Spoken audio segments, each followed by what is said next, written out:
On this lovely Shabbat, I wanted to begin with something lovely, just a little bit of serendipity. I meet with a good friend to catch up from time to time, and we have evolved this tradition. My friend is a big reader and a person of ideas. And at the end of every one of these periodic catch-ups, he gives me a book to read. And usually, it's a book that's hot off the press, it's hardcover, it just came out. He's the first person in America to have read it. He says, you have to read this book. And I read it and we continue the dialogue. But I met with him last week, and he didn't give me a hardcover book hot off the press. He gave me a used book, a paperback that he had read off of his bookshelf, but it had a title that I absolutely fell in love with. The book was written by Mitch Albom. Mitch Albom wrote Tuesdays With Morrie. This is not that book. This is a book that he wrote afterwards called Have a Little Faith.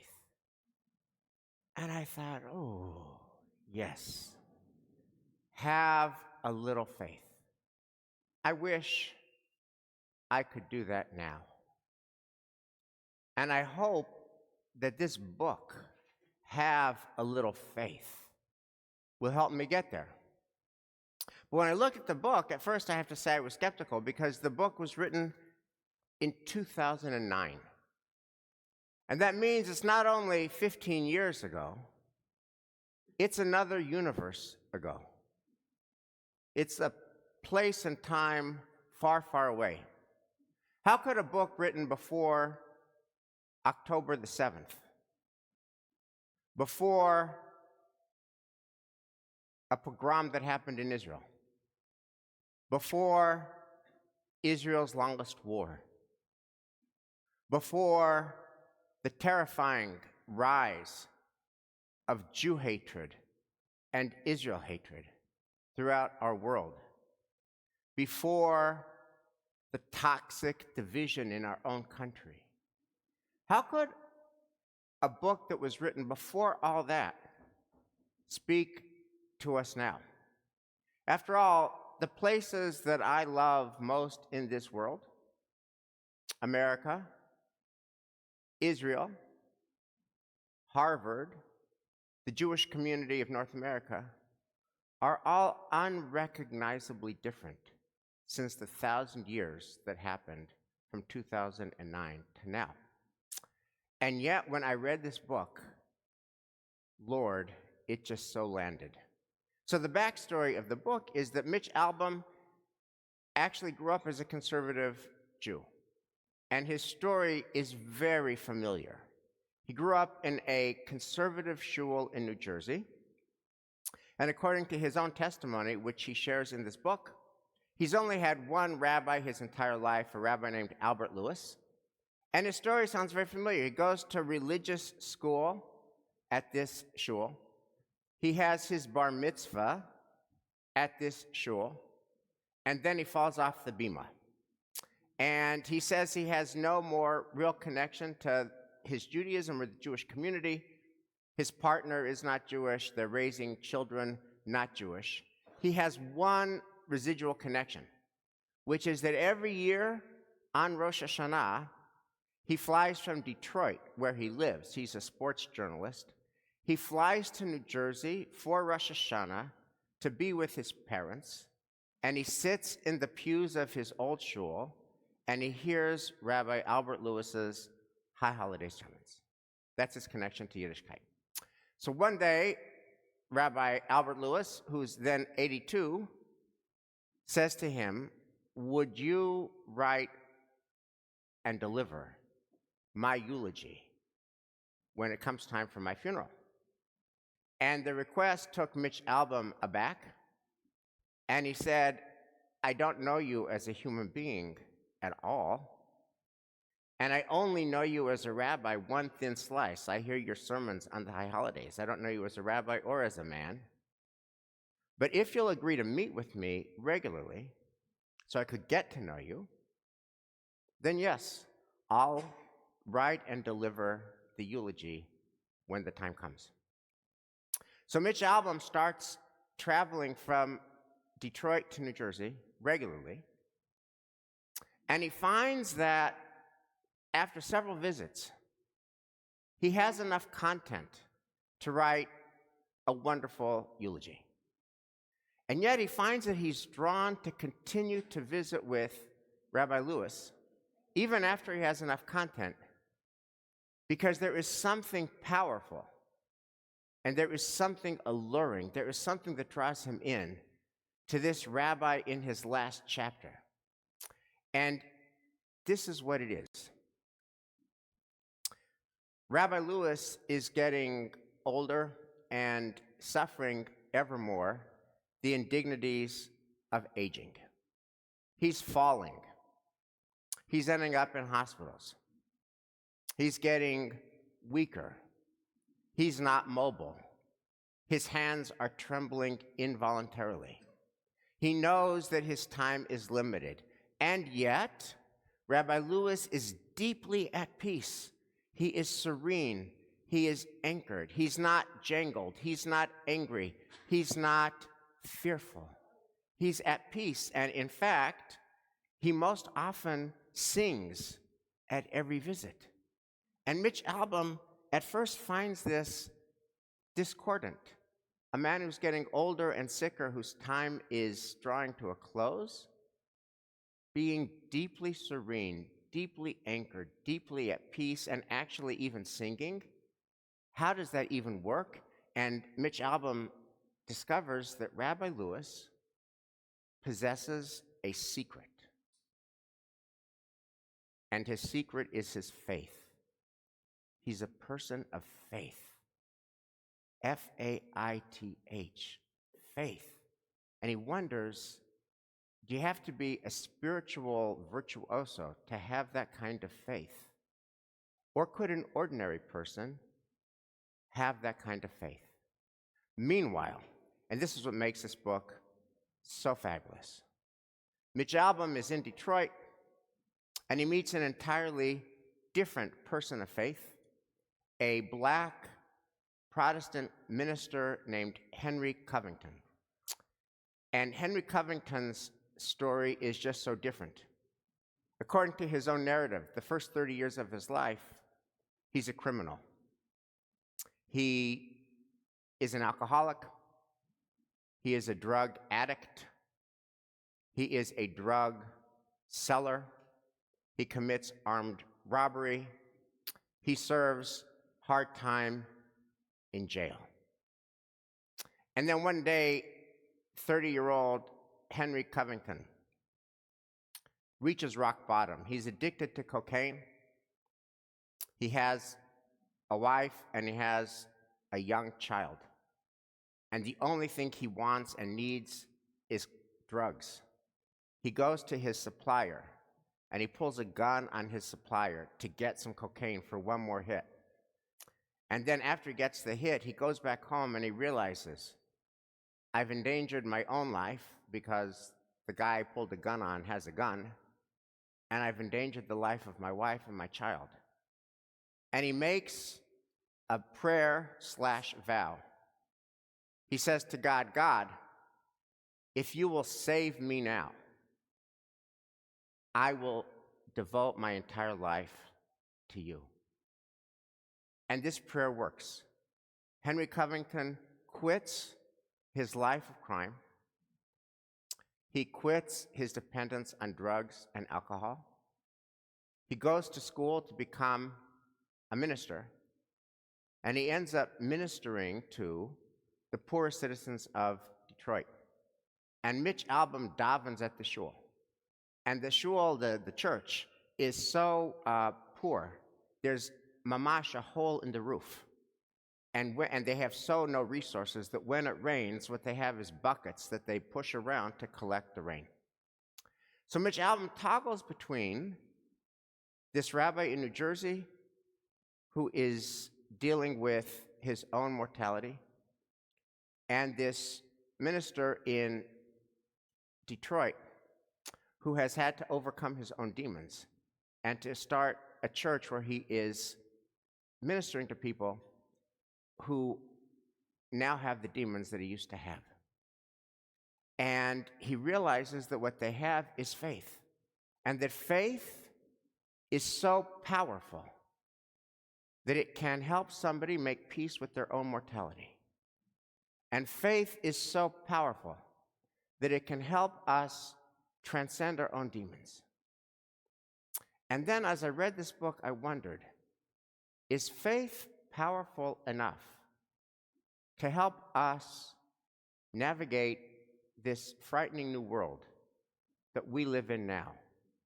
Can we summon faith that will help us? I think of it this way. If Will and Ariel Durant were writing a book about the Jewish story after October 7th, I think they would title this book, What's Gonna Be? What's gonna be with Israel? What's gonna be with this war? April 7th is gonna mark 6 months that shows no end in sight. What's gonna be with the bad name that Israel is enduring throughout the world? Israel's mentioned at the Oscars negatively by a Jewish director of Zone of Interest. What's gonna be with Hezbollah? What's gonna be with Israel on campuses? What's gonna be with all the hatred directed to the Jewish state? And then I think part 2 of Will and Ariel Durant's book, called What's Gonna Be, is what's gonna be with the Jewish people, what's gonna be with all this anti-Semitism. You've all read the stories. You don't need me to tell you about the stories. You've all read that the golden age of American Jewry is dying. You've all read that. What's gonna be, what's gonna be? And here's my question. Is the faith that helped Albert Lewis and the faith that helped Henry Covington, can that faith help us now in this age of what's going to be perpetual anxiety about Israel and the Jewish people? So here are 2 things that I took away from this book. Here's the first point. For both Albert Lewis and Henry Covington, and they're black and white, they're Christian and Jewish, they're rich and poor, they have very different trajectories. But they share the following thing in common. If you were to ask a grammarian, what is the word faith? A grammarian would say, oh, faith is a noun. But if you ask people of faith, they would say that faith is a verb. Faith is what you do.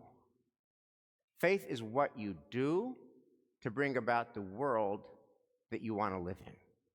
So for Albert Lewis, faith was a verb. He was dying and he knew it. And he knew he was going to not be with his wife Sarah, to whom he was married for 60 years. Faith meant intense gratitude for my wife, for my life with my wife. He knew that he was going to not be seeing his 4 children and grandchildren. Faith was intense gratitude that I got to have these children and grandchildren. He knew that he'd been at the same shul for 50 years. Faith was the intense gratitude that he was part of a community that he did something to help build. Intense gratitude. Being grateful was his verb that got him to his faith, that got him to his peace. And for Henry Covington, his faith was a verb. He had been an alcoholic, he helped alcoholics. He had been a drug addict, he helped drug addicts. He had been a criminal, he helped criminals. His faith was action taken to help others to atone. So here's my question for you. Those of us who love Israel, that's all of us, what is our verb? The fact that we took 20 missions at least in 18 years, and so many more in the age when Rabbi Chill was here. The synagogue has always loved Israel. What's our verb now? What is our verb now to continue to give to Israel? And those of us who are thinking about America, the golden age of American Jewry, we want to shape the trajectory. What is our verb? What is it that we can do to continue to strengthen the American Jewish story and to shape the trajectory. That's the first point. Faith is a verb. Here's the second point, and don't miss this. Here's what faith is not. Faith is not everything is perfect, and I just so believe in the God who gave me everything perfect, a perfect blue sky and the birds chirping and the butterflies flying and everybody happy. No, that's not what faith is. Faith is a response to a broken world. The soil of faith, the soil that helps faith grow, is pain. It was Albert Lewis's mortality that made his faith grow. It was Henry Covington's trajectory that made his faith grow. So I want to ask you the following question. This is my ask. Think about a place in your life that is hard. Think about a place in your life that has pain. If you were to reconceive faith as a verb, what you do to make a better world, what would you do to make your world a better world? So this week, a story came back to me. I recovered a memory. I've been thinking a lot about Ben Zussman. Ben Zussman was that 22-year-old Israeli soldier who died in battle. And last week I talked about the fact that his great-grandparents were Ben and Bernice Zussman in Denver, Colorado. Ben Zussman, the fallen soldier, named for Ben Zussman, the great-grandfather, who was my dad's customer. So I have been marinating on that and connecting with Micha, who dedicated his book to Ben Zussman. And then, in thinking about that story, I recovered the following memory, which was that in July of my mother's 90th year, which was her last July when she had any energy, she was living at a place like Newbridge in the suburban Denver area called Aurora, Life Care Center of Aurora. And she was there, and I was with her, and she woke up one morning and she said, I want to go to the west side of Denver. The west side of Denver was where she lived the fullness of her years. The west side was where she and my father raised their 6 kids. It's where they operated their small kosher grocery store. It's where they went to shul. And we hadn't been on the west side of Denver for years and years and years. We were at Life Care Center of Aurora, but she says, I want to go to the west side of Denver. So I get her in the car, and we drive to the west side. Mom, where do you want to go first? I want to go to our old house. Our old house was 1339 Stewart Street. So we get out, and the plan is we're going to knock on the door. We're going to tell the owner we used to live here. We're going to go into the house and just walk down memory lane. Did not quite work out that way. We knocked on the door. The owner opened the door, and there were 5 Doberman pinchers in the house that we used to live, and they were barking really loudly. They were really scary. And my mom and I turned away, and we realized that house is no longer our home. So then we went. I said, where next, Mom? She said, let's go to the store, Utica Grocery, where my parents ran the store, and all the kids, including me, worked there. So we go to Utica Grocery, but the building that had been Utica Grocery is no longer there. It was knocked down, and there's an entirely new building, and it's not a grocery store. And we looked at each other, and we realized that store is not ours anymore. I said, Mom, let's go back to Life Care Center of Aurora. I think West Side Denver is in our rearview mirror. Let's go back. We'll have some lunch. We get in the car, and we start to drive away, and she says, no, there's one more place I want to go. I said, Mom, what's left? She said, I want to go see Bernice Zussman. So we drive to Bernice Zussman, who's now widowed. Her husband, Ben, had passed away. And we didn't text or send an email or call ahead. We just old-fashioned showed up. We knocked on Bernice Zussman's door, and she opens the door, and she sees my mom, and my mom sees Bernice, and both of their faces light up. And Bernice Zussman says, Rosine, and my mother says, Bernice.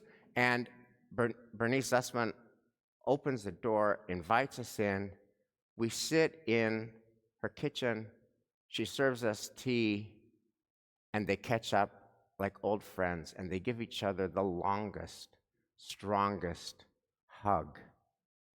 And this beautiful reunion, this encounter between old friends, allows my mom at last to leave the West Side in peace, and then I drive her back to Life Care Center of Aurora. That happened many years ago, and I had not thought about that story for a while.